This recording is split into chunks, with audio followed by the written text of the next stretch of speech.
So, ప్రస్తుతం అయితే ఈ హాస్పిటల్‌కి సంబంధించి మనతో పాటయితే డాక్టర్ రాకేష్ గారైతే ఉన్నారు. తను కూడా ఏంటి అసలు ఏ స్పెషలిస్ట్ అండ్ ఇక్కడ ఫెసిలిటీస్ ఏ విధంగా ఉంటాయి? సర్వీస్ ఏ విధంగా ఉంటుంది? పూర్తి వివరాలైతే తెలుసుకుందాం. నమస్తే అండి.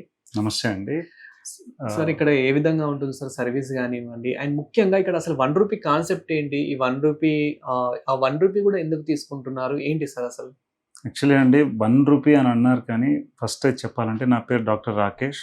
నేను జనరల్ సర్జన్‌ని జీజీ చారిటీ ట్రస్ట్ హాస్పిటల్‌లో. ఇక్కడ రూ.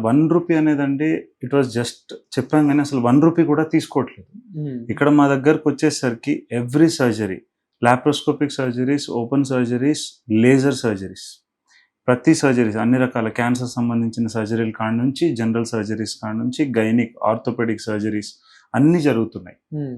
ఈ రూ. 1 అనే కాన్సెప్ట్ ఏందంటే మా చైర్మన్ డాక్టర్ జీజీ హాస్పిటల్ అని పెట్టడానికి రీజన్ ఏందంటే గంగాధర్ గుప్తా గారు హ్మ్. అండ్ వాళ్ళ సన్ ఎండీ శ్రేష్ఠి సార్ వీళ్ళేందంటే వాళ్ళకు ఒక నమ్మకమైన దైవం ముమ్మిడివరం హ్మ్. బాలయోగేశ్వర స్వామి వారు వాళ్ళ పేరు మీద ఈ హాస్పిటల్ స్టార్ట్ చేశారు. ఈ చారిటీ హాస్పిటల్ అనేది ఏందంటే ఒక సేవ కోసం స్టార్ట్ చేసింది.